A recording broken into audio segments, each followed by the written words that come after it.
And here is our text. Okay, so Is the word for life "hai" or "chai"? Ah, that's the difference. Because the word "hai" or looked so interesting. It looked like life and light, uh, but it Yeah. isn't. It isn't. Okay. all right, so yes, we left off last week with one sentence introduction to this whole part of the story, having received the genealogy. At the beginning of chapter one, it was all the why story, it was all the southern story, the genealogies of all of the ones who went down to Egypt and their death.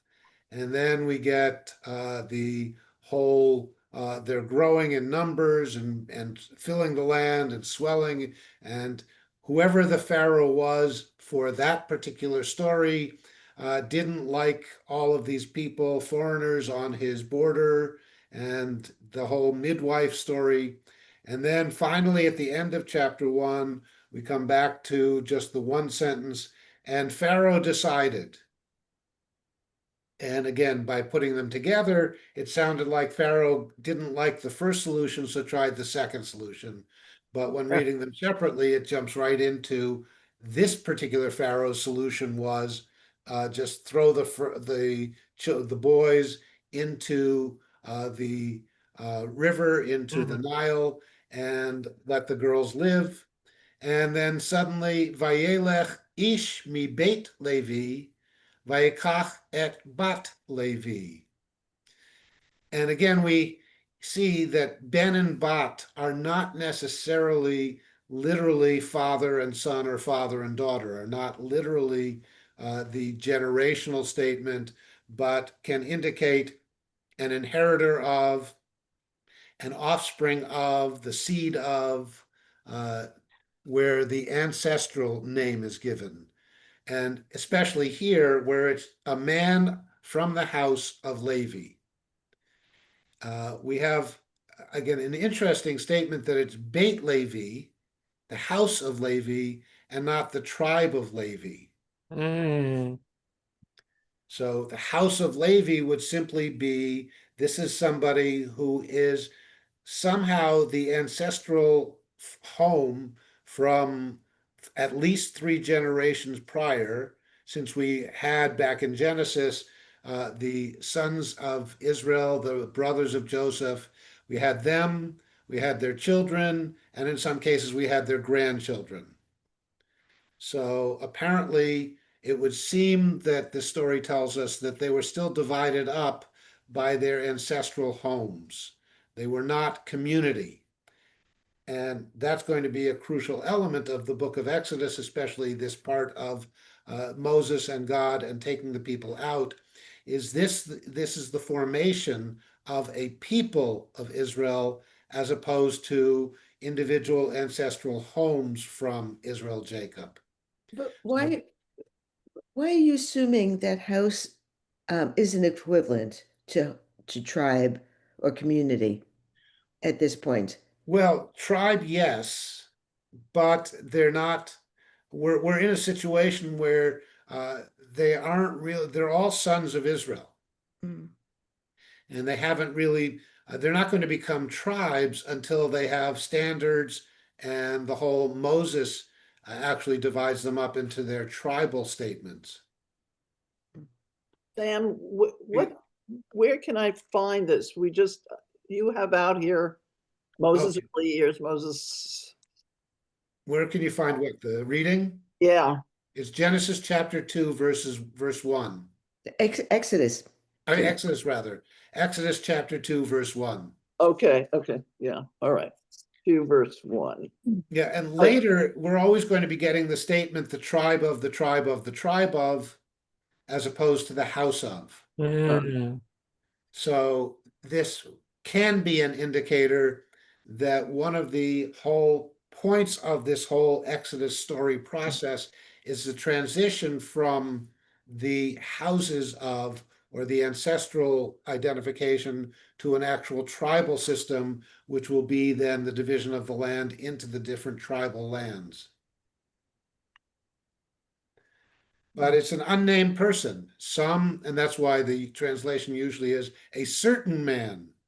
Uh, But literally, Hebrew just says a man, a Levite man, a man whose ancestor was Levi, takes a daughter of Levi.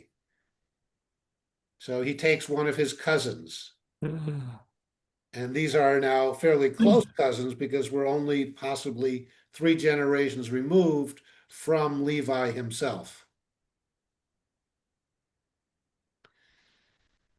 The other aspect of all of this is a Levitical story. So therefore, our hero has to be a Levitical figure. How do you know what makes it a Levitical, Yeah. other than the first line? Well, just the whole rest of the Torah, the red and the blue are no longer coastal and inland or northern and southern so much as northern Levitical leaders and southern Levitical leaders. Later on in the Torah, we're going to get the Levitical use of the Levitical system as opposed to the firstborn system. In Genesis, we saw the conflict between Reuben and Judah. Reuben being the firstborn and Judah being not the firstborn. Then we later saw the division between Ephraim and Judah. Ephraim being the Joseph, the certainly not firstborn, and Ephraim not the firstborn of the not firstborn. Now we're going to start moving towards the meat of Torah, which is a Levitical system. And of course, the central book of Torah is Leviticus, the story of Levi. But it's just a Levitical man and a Levitical woman get married, or he takes a Levitical woman. And again, in the Torah, things happen very quickly. In verse 1, Vayikach, he took, which is one of the biblical words for got married to. Vatahar, and she got pregnant. Vateled, and she gave birth. So it didn't take long. He took her, and within 5 words, he took her, she got pregnant, and she gave birth. So verse 2, Vatahar ha'isha, the woman got pregnant. Vateled ben, and she gave birth to a son. She birthed a son. Vatera, and she looked. So it's the same, we would normally say Vayera, something like where he looked, but now Vatera, she looked. Oto, so she saw him, so she gives birth to a son, and she sees him. Ki tov, and we've heard that ki tov before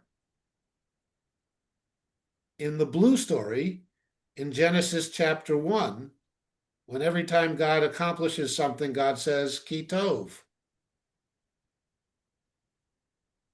So usually translated, and a lot of commentary at, she looked at this little baby and he was so cherubic, he was so beautiful, he was just so good.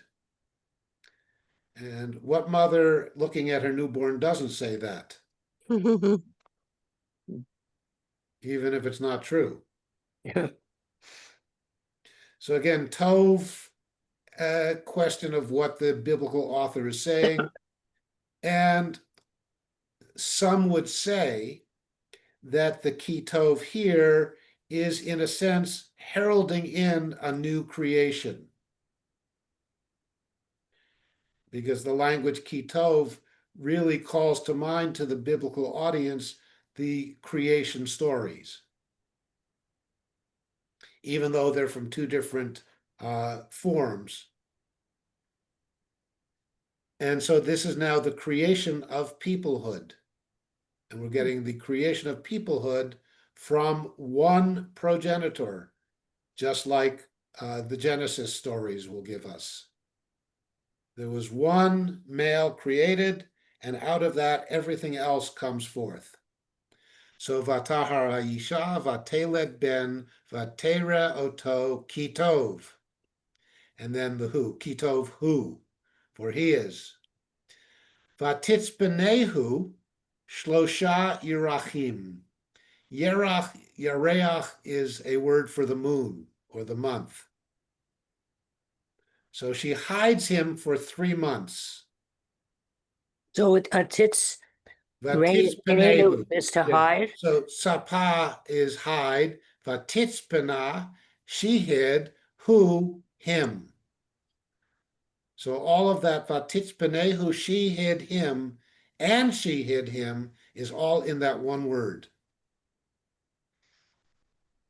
Is that word related to north? How do you say north? Yes, Safon, Is The that the hidden- same word? the hidden country. Oh, wow. The hidden country. Okay. South is Negba, the Negev country. And then Yama is west, is towards the sea, and Kedma is towards the beginning of the day, the sunrise. Oh, Oh, interesting. Oh, wow. Okay. The hidden, okay, thank you. But why was it called Hidden Country? Because we're all focused on Egypt. We all go south. We came from the north and east, It's a phone. but the north is up in the mountains. It's the hill country, the mountain country you can't get across easily. 3.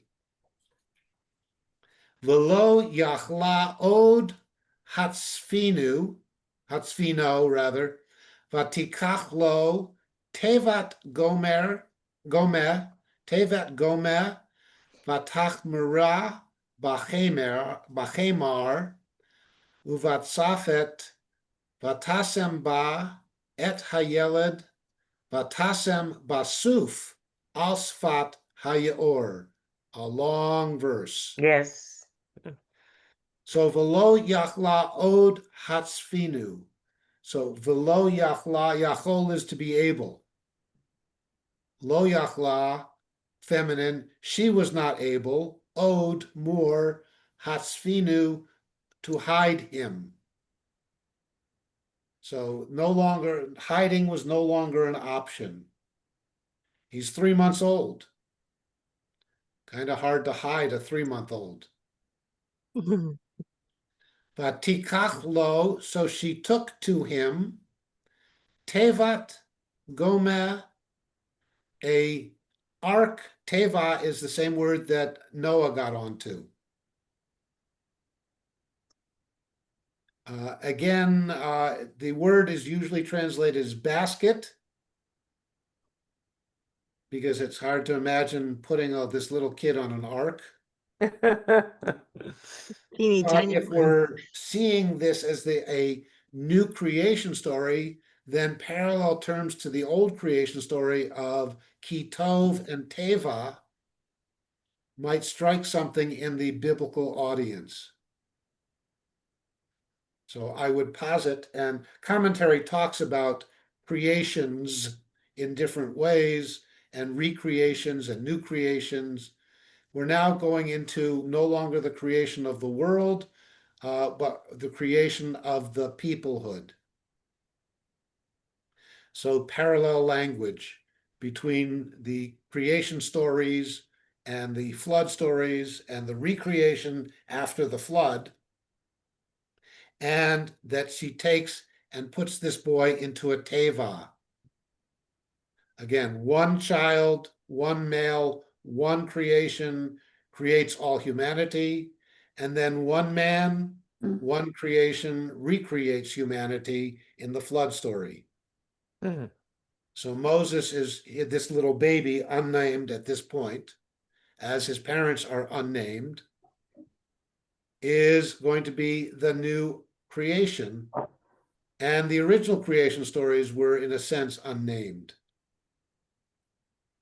Because Noah actually, according to his father, was named that because he's going to bring respite. So he's the man of respite. Lanuach is to rest. And we even say about Shabbat, Shabbat Menucha, a Sabbath of rest or respite. So again, parallel language. And the Teva is a Teva Gomer. And so it's an arc of material. Again, if you want to follow along, you can see that I translate the Gomer as papyrus. Mm. So some kind of woven material. And that's what they had. And the papyrus comes from the reeds that are on the sea. So she makes him this little floating ark, this little paper ark. V'tachmara b'chemer. And notice again the tachmara b'chemer, the root chamar is the same word in both. Mm. And that was the mud that was used to caulk the spaces in this woven ark.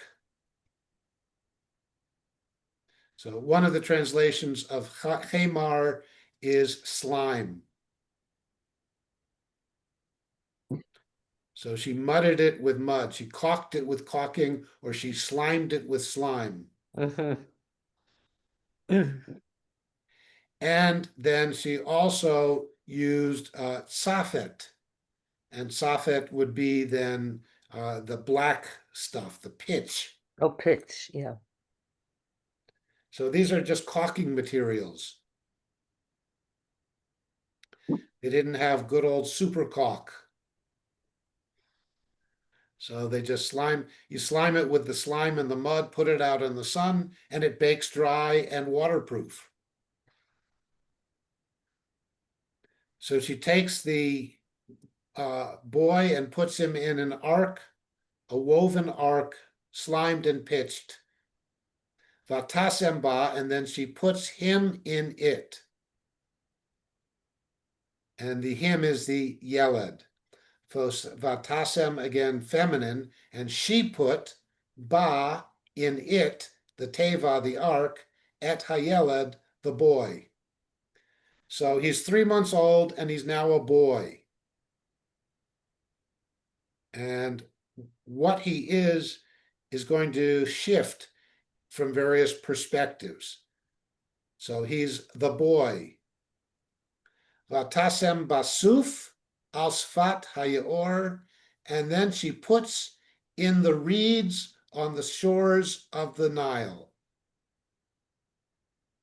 So we've got this whole scene set up. She takes the 3-month-old baby, she makes a woven ark that has been caulked and pitched and slimed and dried and waterproofed, and she takes the boy and puts him into the ark, and she takes the whole thing and puts it in among the reeds on the shore of the Nile River. So is Vayor is the shore of the Nile? Safat is shore, Yeah. and Yaor is the word for Nile, the Oh, river. okay. The river with a capital R. And then Vateta Tzav Achoto Merachok.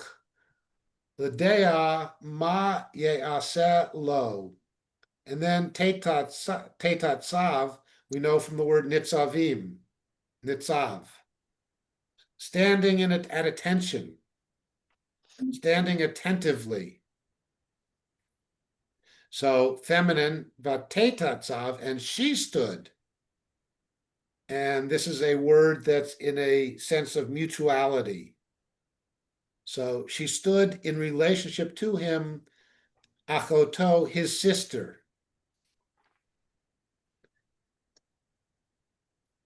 Which is a very strange thing, since it started with a man gets married and has a son, and apparently they had a girl first out of wedlock, No, she just wasn't worth mentioning.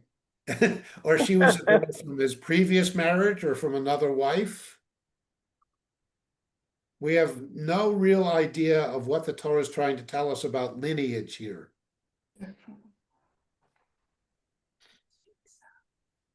But whoever this sister is, she's old enough to be left alone to stand and watch over this ark in the middle of the reeds at the shore of the sea, of the river, rather, the shore of the Nile. And she does it merachok, from a distance. Yeah. So she, I guess, hides behind a bush, pulls out her binoculars. She's watching what's happening. Ladea, to know, maye aselo, what will happen to him, what will be done to him. Mm. So how old is Miriam here? We have no idea. No idea. Is she a 16-year-old watching over this little baby brother? Is she a 4-year-old watching over this little baby brother? Is she 10? Is she asked by her mother to do it, or does she do it on her own? Exactly. Mm, And why is she doing it? yeah. So we have a few questions. Where did she come from? What's her relationship to the boy? What's she doing there? And is she old enough to do it? Right. Well, All of which is we not know mentioned in the. she's at least his half sister because Yeah, she's a sister in some sense. yeah. Could she be a sister because the other ones are, the way you say like Bat Levi, like it's a child of that tribe, so she's just somebody else from that group? I don't know. Yeah, is she a cousin? That's right. Is she a tribal sister? How do Well, we read yeah. Achot, sister? It's also ambiguous. We don't know. I mean, we don't know the timing between when the Levite man married the Levite woman. It may have been 15 years ago. Exactly. We don't know the timing between verse 1 and verse 2. No. Yeah. Right. And yes, absolutely, to that point of what the sister mean, we sing Shevet Achim Gam Yachad. Oh, yeah. Are we really saying that only brothers can sit together in unity Mm, when we sing that song? Obviously not. yeah. Well, So, does Hebrew not use the same conventions that like Romance languages do, that boys and girls use the male, female and male use the male? well, when you're talking about a mixed group of Mhm. gender, Yeah. use the male. When Right. you're talking about a specific gender, then you use the gender. So that answers the question though about Achim Kam Yacha. Yes, yeah. Achim Gam Yachad is not just brothers and not just men. It's a sense of all who feel a relationship to one another. Yeah. So yes, all those questions, when asked, can give rise to midrash. Mm-hmm. Yep. So we have lots of questions, and the Torah gives no answer. We have no time frame from 1 to 2. We have no introduction to a sister until we have a sister standing watch over him. And we have no explanation for why this particular woman takes this particular boy and creates an ark and shoves him into the water. Yeah. Unless it's, one of those things where I followed the rules. We're supposed to throw our boys into the water. Look, I threw them in the water. You didn't say anything about how we throw them in the water. So we've got all of those sitting here with the biblical author telling a story that seems to be an answer to a question that the biblical audience was asking, but we don't know what questions they were asking. And apparently they weren't asking the questions we just asked because the author doesn't give us the answers to those questions. Mm, So part of a lot of Torah study, as I believe, to teach it, is we try to figure out what were the actual questions that these were the answers to. Mm. In any case, moving on, verse 5 rather. So she's standing there. And coincidentally, right then, or maybe the boy's been sitting there for 2 months floating in this teva. Again, we have no time frame from 1 to 2. We have no time frame from 4 to 5. Yep. We do have a time frame from 2 to 4, 3 months. Yeah. Yeah, that's the only one. That's the only time Yep. frame we have. Yeah. Vatered bat paro lirchotz al hayor vana'aroteha holchot al yad hayor vatere et hateva betoch hasuf vatislach et amata vatikacheha. Wow. A lot of stuff going on in 5. Vatered, again, feminine. She went down. Liredet is to go down. Yerida is going down. Vatered bat paro. So the daughter of Pharaoh goes down. Lirchotz al hayaor, to bathe on the river. Vena'aroteha, and her young maidens. Mm. These are not actually maid servants. They're just maidens. And her maidens, the young women, holchot al yad hayor, and the young women are going down near the Nile. So is this her young maidens, that's her attendants, or whenever she went down, all the young women of the Pharaoh's world went with her? That is, were all of the young maidens, the young maids, the young women of Egypt, her young women. Hmm. And na'aroteha, the word here right below the 5, again, a lot of stuff in one word. Na'ar is a youth. Na'ara is a female youth. Na'arot are a bunch of female youths. Na'aroteha are her female youths. Hmm. So they're maidens, or maids, because the word for maid servant is in the end of the next line, ama. So the maidens, her young maidens, are going down near the Nile. Vatera, and this is singular feminine, and she sees. So this would seem to, in fact, be Bat Paro, the daughter of Pharaoh. She sees et hateva. She sees the ark. She sees this little thing, this woven, floating boat, betoch hasuf, in the midst of the reed. So she looks over and she sees this little floating basket, this floating ark. Vatishlach et amata, and she sends her maid servant. So ama is a maid servant. Vatikacheha, and she takes it. She takes the ark, the boat, the basket, whatever you want to translate it as. So it would seem that the ama takes it, but one could also say she sent the maidservant who took it and gave it to her, and she, daughter of Pharaoh, took it. So we only know she took it. But again, we don't have duration, time, process, taking, handing to, and taking. More questions, more midrash, including the question, what's up with Pharaoh's daughter taking this basket in the first place? Yep. 6, vatiftach vatirehahu et hayeled v'hine na'ar boche vatachmol alav vatomer mialdei ha'ivrim zeh. Lots to unpack in 6.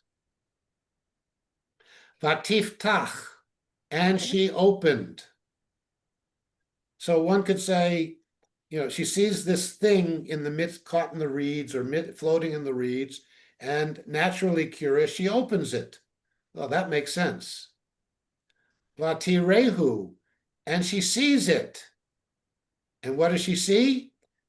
Et hayeled, she sees the boy. Okay. That, So does she, that, excuse me, can I ask Tirehu, that doesn't mean they saw, no, it's she sees Vatire who. Who, She okay, sees it. okay. Right. She sees it. Mhm, And what is the it? Et hayeled. mhm. She Okay, sees it, the boy. okay. So unless you might think Vatiftach Vatirehu, and she opens it and she opens and sees it or looks inside it.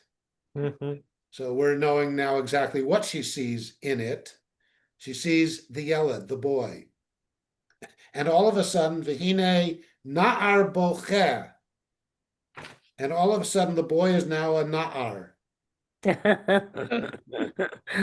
He grew up very fast. Yes, he's a Ute. And she sees the boy, and this youth is Bocher, crying. Oh. Again, we don't know how long he's been there. He hasn't had anything to eat or drink for like months, days, hours, or he hasn't had his diaper changed in weeks. Ew. Yeah, exactly. I mean, sister is hiding out in the bush watching him for some undetermined period of time, and does no sooner that she puts the ark into the boy into the reed and withdraws and watches from a distance, then Pharaoh and all of the young women come down? Or is she biding her time watching for a long time? We don't know. We don't know. But when the women and Pharaoh's daughter comes, Pharaoh's daughter sends her maidservant to retrieve the object, opens the object, looks inside the object, and there is a boy who is now a crying youth. And her first response is Vatachmol alav. And she takes pity on him. Vatomer, and she says, Mialdei ha'ivrim zeh, from the boys of the Hebrews, this. She knows right away this is a Hebrew boy. How does she know it's a Hebrew boy? Well, she opens the ark and realizes he has a messy diaper and goes to change the diaper, and he's circumcised. Or he looks Hebrew. We have no way of knowing how she immediately knows that this is a Hebrew boy. Wait, did we have circumcision in Genesis? Yes, Abraham. Oh, right. Yeah. Okay, yeah. Right, he just did it. He just did it. He was recovering from it. Uh-huh. 99, running around all over the place in the heat of the sun, greeting strangers. Do we know that this circumcision was continued all the way until this time? We don't know. Because we hear about it back in the Abraham, Isaac, and then we don't hear about it again for a long time. But if he's 3 months old, he would have been circumcised if they were doing it at 8 days, as Abraham had done and as God had commanded. So, more questions. How does she know it's a Hebrew boy? And then that leads to new questions in verse 7, where we end. Vatomer achoto. All of a sudden, his sister says, where did she come from? Where did his sister come from? She comes running up to Pharaoh's daughter, insolent little 4-year-old. And Vatomer Achoto El Bat Paro. So, what does Pharaoh's daughter know about what happens to Hebrew boys? They get thrown in the river. She sees a crying Hebrew boy, and she doesn't throw him in the river. But it also doesn't say that she's planning on keeping him or letting him live. And by the way, in case you don't know anything else, how old is Pharaoh's daughter here? And again, no idea. Right. We get to make her a 15-year-old seeing this cute little baby, and being a typical 15-year-old says, if daddy says that all these Hebrew boys are to be thrown into the water, well, so be it. This guy's already been thrown in the water. So I get to keep him, my new little toy. We have no voice of Pharaoh's daughter really here, other than, who? A Hebrew boy. And we have no recognition of her decision of what to do with this Hebrew boy, because the next thing that happens is suddenly she's sitting here with this little crying baby boy, and this girl of indeterminate age, who happens to be his sister, but she doesn't know that, comes running up to her and says, Ha'elech v'karati lach isha meineket min ha'ivriot v'tenik lach et hayeled, or at here hayaled, because we've come to the end of a sentence, end of a thought. So the sister of this boy comes up to, says to the daughter of Pharaoh, and the ha here at the beginning of that next to last line is again our indicator that this is now a question. So elech v'karati lach isha meineket min ha'ivriot. So elech, I will go. Ha'elech, shall I go? V'karati lach, and call for you. Isha, a woman, meineket, nursing, min ha'ivriot, from the Hebrew women. V'tenik lach, and will nurse for you, et hayeled, the boy. So Pharaoh's daughter has taken pity on this crying little baby, 3 months old or older. And suddenly this little girl, this young girl, this teenager, the same age as Pharaoh's daughter, we don't know. So make your own midrash for Pharaoh's daughter and for this sister, for this young woman. And presumptuously, she says, shall I go and get a nursing woman for you from the Hebrews, since this is a Hebrew boy? Pharaoh's daughter's response is next week.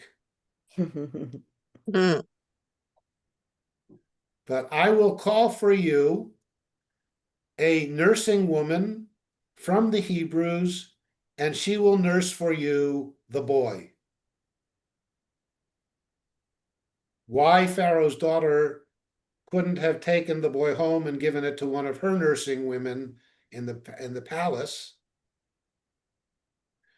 or whether Pharaoh's daughter had actually decided to take this boy home and do something about it, whether Pharaoh's daughter is old enough to think through all the ramifications of taking this little boy home, whatever, suddenly this Hebrew woman, Hebrew young girl, Hebrew sister, as it were, of the boy, runs up and says, hey, I got an idea. I'll get you a nice nursemaid from his people.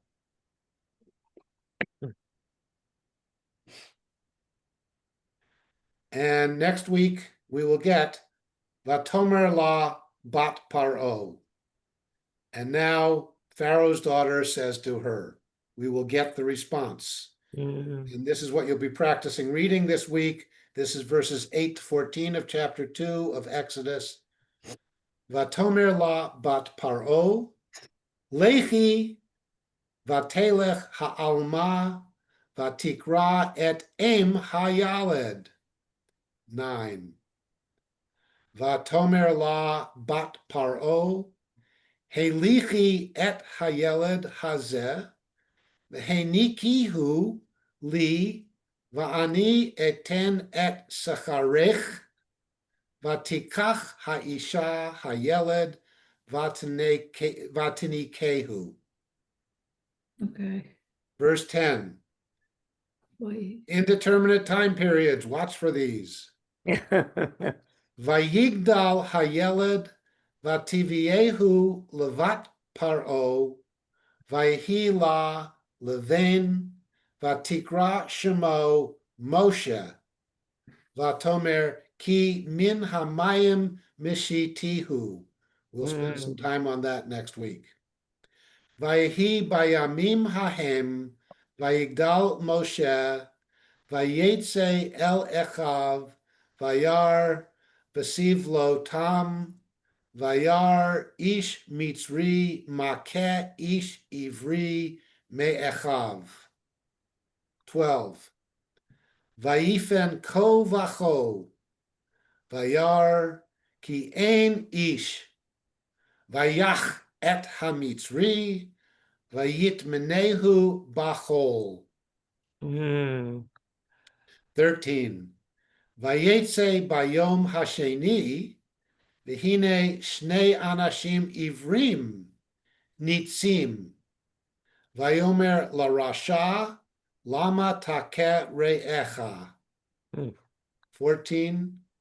Vayomer mi samcha leish sar, v'shofet alenu, halachargeni ata, Omer ka'asher haragta et hamitzri,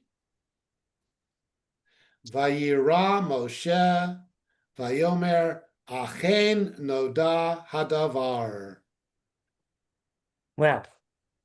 And we love to leave with cliffhangers. They So say that in Hebrew.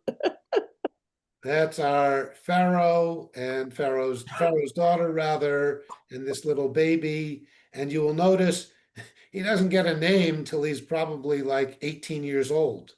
Till then, he's been running around wherever he's running around. And that's another question we'll be looking at next week is where was he running around while he was growing up? Where did he grow up? You know, we have all these midrashim. He grew up in Pharaoh's palace, Yeah. but I'm not quite sure that's what the Hebrew says,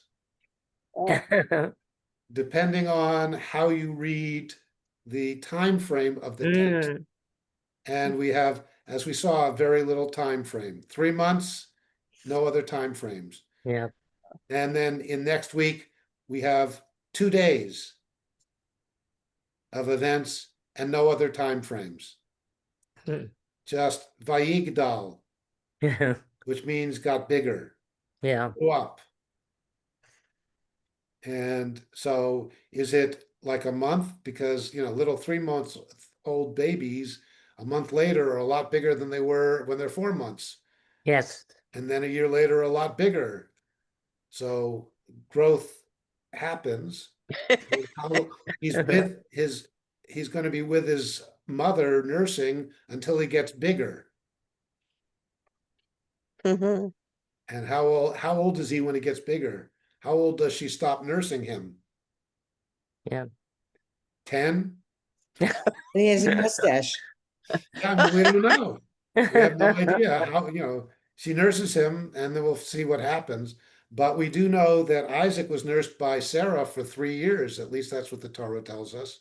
Mm. This 90-year-old woman nursing for 3 years, more power to her.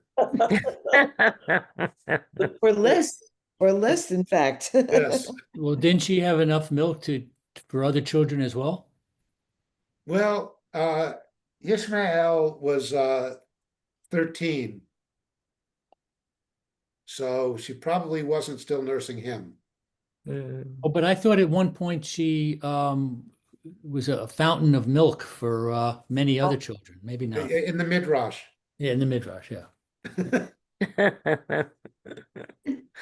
Can I ask a question about, I'm a little troubled by the beginning of 6.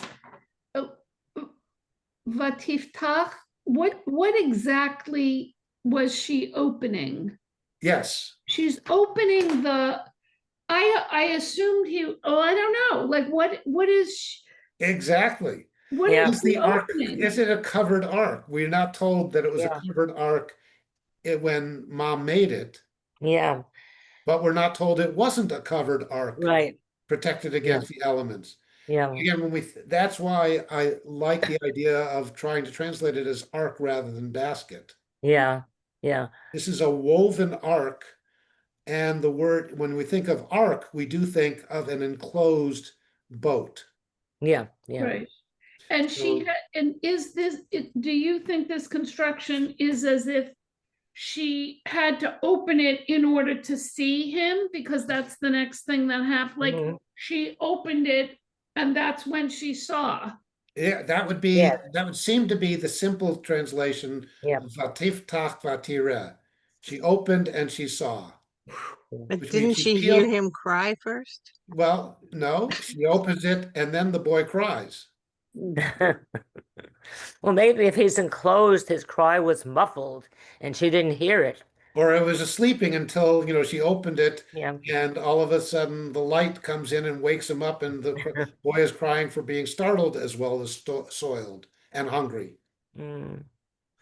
So yes, does she peel back the covering of it? And does the fact that it was cut, like, is there anything nefarious going on? Like that you'd I mean, I guess it's hot and sunny, maybe you need the baby to be covered, but it's a little alarming that a baby would be floating in a basket and that's Well- completely enclosed. I mean, except that, It's a little if you're gonna- alarming. Can't wrap my brain around this. well, if Wait, you're gonna but stick this isn't it more baby in the alarming that someone put their baby in a basket and sent it down the river? Yes, mean, and now but I'm you- finding out that he's enclosed. well, but if you're gonna put him in the reeds, you want to protect him against the mosquitoes and the flies and stuff. In the Yep. sun, in the sun. Oh, And yes, are you sheltering, protecting, hiding? Is there a covering? Isn't there a covering? yeah. What is she opening? Yes, Huh. you get to write all your midrash on all those things that you have to ask questions because the Torah doesn't give us an answer. Oh, true. All right, so that's our work